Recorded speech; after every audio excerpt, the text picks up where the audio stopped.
অত্যন্ত হতাশ। কতটা কম্পিট করছে, কতটা জায়গায় আমরা তৈরি হয়েছি, গেমটা কতখানি কোন জায়গাটায় এনেছি, লেভেল অফ কম্পিটিশনটা নিয়ে গেছি, I am not very sure. টাকা দিয়ে আশা করা যে তারা ভোট দিয়ে দেবে এবং সেইখানে আমরা কন্টিনিউ করে যাব অনাচার, অবিচার এবং অত্যন্ত নিম্ন শ্রেণীর অপশাসন। আমার এই মুহূর্তে কোনো প্রোটেকশন নেই, তাহলে একটা কিছু করে দিতে আমি আমজনতা হলে। কারণ আমি যেভাবে সোচ্চার হয়েছি, আমি যেভাবে ডাইরেক্টলি পয়েন্ট ব্ল্যাঙ্ক বলেছি, ওরম বলার কারো সাহস নেই এবং না থাকাই ভালো, কারণ ওই দুঃসাহসের জন্য সে প্রাণ হারতে পারে। আমি এখনো অব্দি হারাইনি, কালকে কি হবে আমি সেটা তো জানি না। বা সবাইকে একটা শক্তি দিক ভগবান, যারা মন থেকে চাইছে চেঞ্জটা, তারা যেন সামনে এসে চেঞ্জটা আনতে পারে। সাধারণ মানুষের দুর্দশা খুব, এইটাই আমাকে ব্যথা দেয়। আরজিকর মামলাটা কমপ্লিটলি এরকম করে ভ্যানিশ করে দিয়েছে পিসি সরকারের ম্যাজিকের মতো। 5 মিনিটের মধ্যে গুটিয়ে যাবে টিমটা, কিন্তু বিরোধী পক্ষ সেভাবে খেলতে পারছে বলে আমার মনে হচ্ছে না এখন। তথ্যটা খুবই আমাকে ভাবিয়ে তোলে এবং সেটিং তথ্যটা তো ওভার দেখা যাচ্ছে, তো শুধু দেখে নিয়েছি, দেখে নেবো, আপনি চোর, ও বদমাস, এ ডাকাত, এসবগুলো না, খেলছে না, ম্যাচটাই খেলছে না। ধরুন আমি ম্যাচটাই যদি না খেলি, আমি তো কোনো গানটাই গাইবো না, তাহলে তো সেটা আমার গানের ফেলিওর না, আমি এখন গানটা গাইবো না। আজকে আমাদের মুখোমুখি হয়েছেন বিশিষ্ট চিকিৎসক ডক্টর রজত শুভ্র বন্দ্যোপাধ্যায়।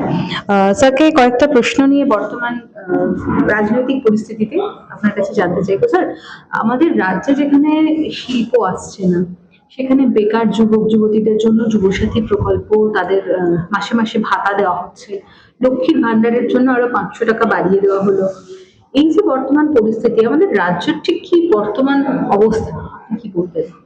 অবস্থা অত্যন্ত খারাপ। এটা মানে হচ্ছে পুরো টাকা দিয়ে অন্যায়টাকে কন্টিনিউ করা, টাকা দিয়ে আশা করা যে তারা ভোট দিয়ে দেবে এবং সেইখানে আমরা কন্টিনিউ করে যাব অনাচার, অবিচার এবং অত্যন্ত নিম্ন শ্রেণীর অপশাসন।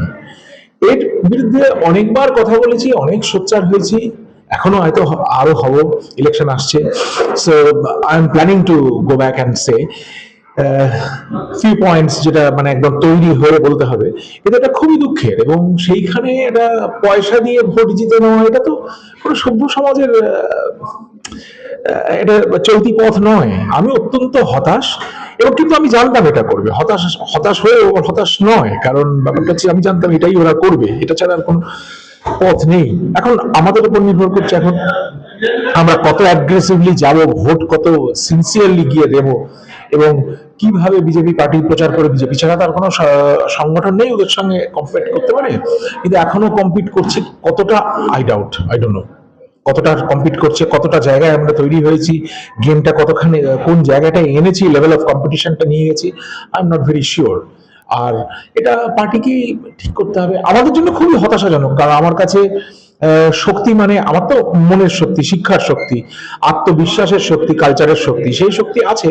এখনো সেই শক্তি প্রয়োগ করারও আমার কোনো উপায় নেই যে আমি গিয়ে প্রয়োগ করবো, যে আপনাদের পাশে দাঁড়াবো, কিছু করব। কারণ আমি যতক্ষণ না পলিটিক্যাল পার্সন হচ্ছি, যতক্ষণ না আমার কোনো ধরুন মানে কি বলবো পোস্ট থাকছে, advisory post, observer post, what ever, I am not in any post, so I can't help. So আমাকে, আমার জন্য জিনিসটা আরো খারাপ, কারণ আমি লড়তেও পারছি না।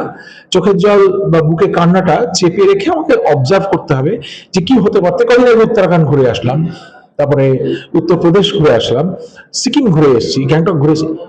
Completely different, completely different. একটা নিঃশ্বাস নেওয়ার জায়গা আছে, একটা কালচার আছে, একটা ভদ্রতা আছে, ডিসিপ্লিনের একটা ব্যাপার আছে। ভেতরে ভেতরে কি হয় আমি জানি না, অ্যাপারেন্টলি টোটাল ডিফারেন্ট। আপনি কলকাতায় হাঁটুন, হাঁটতে ভয় লাগবে রাস্তা দিয়ে। আমার এই মুহূর্তে কোনো প্রোটেকশন নেই। আপনি তো একজন বঙ্গ সন্তান, আপনি দীর্ঘদিন ধরে বিদেশে ছিলেন, আপনাকেও তো কলকাতায় কোনো একটা সময় প্রচুর হেনস্থা হতে হয়েছে। হেনস্থা হতে হয়েছে একদিন দুদিনের জন্য, হেনস্থা হয়নি তা নয়। তারপরে একটা একটা ব্যাপারটা হচ্ছে যে আমি যেভাবে গেমটা জিতে রয়েছি ওই জায়গাটায়, বা আমি যেভাবে আমাকে ডিফেন্ড করেছি, সেটা তো সাধারণ আমজনতার পক্ষে সম্ভব নয়। আমার তো পেনশনটা বাইরে থেকে, আপনি তো কোনোভাবেই আমার পেনশনে হাত দিতে পারবেন না। আমার সিটিজেনশিপটা ব্রিটিশ, আপনি আজকে রাত্রে আমার বিদেশে উড়ে যাওয়াটা কিছুতেই আটকাতে পারবেন না। সে এই ক্রাইমগুলো করতে পারবে না বলে, this is beyond there capacity as well, যার জন্য আমি হয়তো এখনো অক্ষত শরীরে বেঁচে আছি। তাহলে একটা কিছু করে দিতে আমি আমজনতা হলে। কারণ আমি যেভাবে সোচ্চার হয়েছি, আমি যেভাবে ডাইরেক্টলি পয়েন্ট ব্ল্যাঙ্ক বলেছি, ওরম বলার কারো সাহস নেই এবং না থাকাই ভালো, কারণ ওই দুঃসাহসের জন্য সে প্রাণ হারতে পারে। আমি এখনো অব্দি হারাইনি, কালকে কি হবে আমি সেটা তো জানি না। কাজে আমি very much pro for a change, I want the regime to change.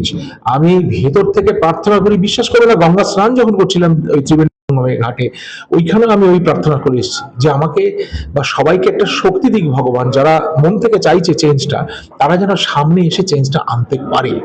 সাধারণ মানুষের দুর্দশা খুব, এইটাই আমাকে ব্যথা দেয়। আপনি বলেন সাধারণ মানুষের দুর্দশা খুব, আর এই সাধারণ মানুষের জন্যই লক্ষ্মীর ভান্ডার, সাধারণ মানুষের জন্যই যুবসাথী, তরুণের স্বপ্ন, একাধিক প্রকল্প। সত্যি কি সাধারণ মানুষ বুঝতে পারছে তারা দুর্দশায় আছে? বুঝতে পারছে না আমি এটা বলবো না, বুঝতে পারছে, কিন্তু নানাভাবে হয়তো বাধা।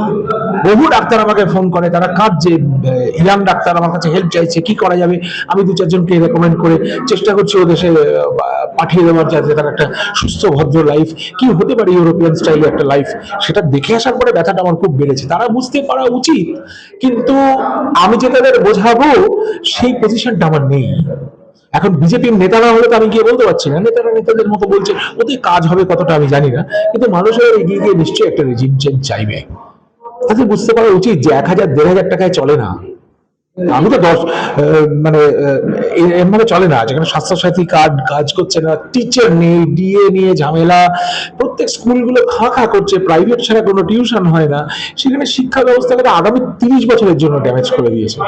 সেটা ফিরিয়ে আনাও will be a huge task. সেটা গভর্নমেন্ট, যদি সেন্ট্রাল গভর্নমেন্ট, কি বলবো, আমাকে বা আমার যেসব বন্ধু বান্ধব হেল্প করতে চায় এখানে, তারা তো দুম করে এসে এখানে কাজ করবে না, তাহলে তো সে গ্যারান্টি নেই, বা হেসে উড়িয়ে দেবে। আপনি একটা যেসব লেভেলের লোককে আমি চিনি, তারা ইংল্যান্ডের হেলথ সিস্টেমটা কন্ট্রোল করে, প্রফেসর বিভৎস র্যাঙ্কের লোক, তাদের নাম বলার দরকার নেই, অনুমতি না নিয়ে আমি বলতেও পারবো না, তারা সব বন্ধু। তাদের আপনি যদি বলেন ফোন করে যে আপনি চলুন স্যার এখানকার ডাইরেক্টর হয়ে যাবে, ও ভয়েতে আসবে না কলকাতায়, they know what is happening. RG Kar মামলাটা কমপ্লিটলি এরকম করে ভ্যানিশ করে দিয়েছে পিসি সরকারের ম্যাজিকের মতো, আজকে ভুলে গেছে। অভয়ের মা এবং বাবার রেগুলার যে একটা শোচনীয় আত্মলাভের মধ্যে রয়েছে, সারা দিন যে তারা কাঁদে, এটা বোঝার ক্ষমতা কজনের আছে? তখন লোকে কিন্তু নেমেছিল, আমরা সেই চান্স নিতে পারিনি। অদ্ভুত আমার দেশ, অদ্ভুত আমার সিস্টেম, অদ্ভুত আমার গভর্নমেন্ট, কোনো কিছুই হয়নি। এখন আস্তে আস্তে ভুলে গেছে। দেখুন, অভয়ের ইস্যুটা কিন্তু এখন আর নেই। এখন লক্ষ্মীর ভান্ডার 1,500 টাকাটাই ইস্যু। একটা ইয়াং, একটা ট্যালেন্টেড ডাক্তার মেয়ে অন ডিউটি যে ছত্রভঙ্গ হয়ে গেল, শেয়াল কুকুরের মানে শেয়াল শকুন ছেড়ে বলে ওরা তো পেটের জন্য করে, দেয় স্ক্যাভেঞ্জার্স, ওইভাবে যে বডিটা ট্রিট করা হয়েছে, ডেড বডিটা তুলে নিয়ে গিয়ে যেভাবে দিয়েছে, যেটুকু ক্লিপিং দেখেছি, পরে আমি ওর মা বাবার সঙ্গে কথা বলেছি, চোখের জল রাখা যায় না। ওরা ফোন করেন, ওর মা মাঝে মাঝে আমায় করেন, আমি অত্যন্ত দুঃখের সঙ্গে বলছি যে আমি ঠিক মতো জবাব দিতে পারি না, কারণ কিছু বলার নেই। কি বলবো, এক্স্যাক্টলি আমার মেয়ের বয়সী তো, এটা ভীষণ মনে মানে স্ট্যাবুন মতো হয়ে রয়েছে। Maybe I am living with it, কিন্তু আমার স্ট্যাবুন হয়ে রয়েছে। দেখা যাক, ভগবানের কাছে প্রার্থনা করার সাথে উপায় নেই। পরিবর্তনের জন্য সব থেকে বড় সমস্যাটা কোথায়? বিরোধী দল? তাই হবে তাদের খেলা স্ট্র্যাটেজি। কারণ একটা ম্যাচ জিততে গেলে, তার ওয়ার্ম আপ লাগে, তার প্রিপারেশন লাগে। দেখুন, আপনারা যদি, আমি খুব ফুটবল ফলো করি, ওইভাবে যেদিন আমরা নামবো সেদিন যে কোনো election, this TMC is not a problem, 5 মিনিটের মধ্যে গুটিয়ে যাবে টিমটা। কিন্তু বিরোধী পক্ষ সেইভাবে খেলতে পারছে বলে আমার মনে হচ্ছে না এখন। আমি যদিও বিরোধী পক্ষেরই লোক। আপনি যদিও বিরোধী পক্ষের লোক, তাও একাধিকবার তৃণমূল এবং বিজেপির মধ্যে সেটিং এর প্রসঙ্গ উঠে এসেছে একাধিক। সেটিং তথ্যটা ডিফেন্ড করতে করতে আমি ক্লান্ত। মানে এবার কি জানেন তো, ডিফেন্ডার আমি ছেড়ে দিচ্ছি, বাবা যা গোল কর। সেটিং তথ্য আমি আমার স্ত্রীর কাছে, আমার পরিবারের কাছে, আমার বন্ধুদের কাছেও ডিফেন্ড করতে পারি না। সেটিং তথ্যের কোনো মানে একটা এক্সপ্লেনেশন আছে, সে অনেক দীর্ঘ এক্সপ্লেনেশন ভেবে একটা বের করেছি, কিন্তু সেটিং তথ্যটা খুবই আমাকে ভাবিয়ে তোলে। এবং সেটিং তথ্যটা তো ওভার্ট দেখা যাচ্ছে তো, অ্যাগ্রেসিভলি। ধরুন, যা যা অপরাধ করেছে এই গভর্নমেন্ট, এটা সারা পৃথিবীতে প্যালেস্টাইনে চলতে পারে, ইসরায়েলে চলবে না। আমি দুটো দেশের নামই বললাম, যে একটা ডিসিপ্লিন দেশে চলবে না। আর তাছাড়া সিরিয়াতে চলতে পারে, যেখানে গুন্ডাগার্দি হয়, কেনিয়া টেনিয়া কোথায় কোথায়, যেখানে মানে গানম্যান ছাড়া ঘোরা যায় না, বলে দেয় 8টার পরে কেউ রাস্তায় বেরোবে না, সাফারিতে ঢুকে পড়বে যেমন জন্তু জানোয়ারের ভয়, সন্ধ্যে 6টার পরে কেউ সাফারিতে ঘুরে বেড়াবে না, বাঘ খেয়ে নেবে, সিংহ খেয়ে নেবে, ঢুকে যেতে হবে। সেইভাবেই আমরা বেঁচে আছি, আমাদের সেটাই নর্মাল হয়ে গেছে। আমাদের কোনো ডিফেন্স নেই, প্রোটেকশন নেই, কোনো থট প্রসেস নেই, কোনো ইন্টেলেকচুয়াল লোকের ইনভলভমেন্ট নেই।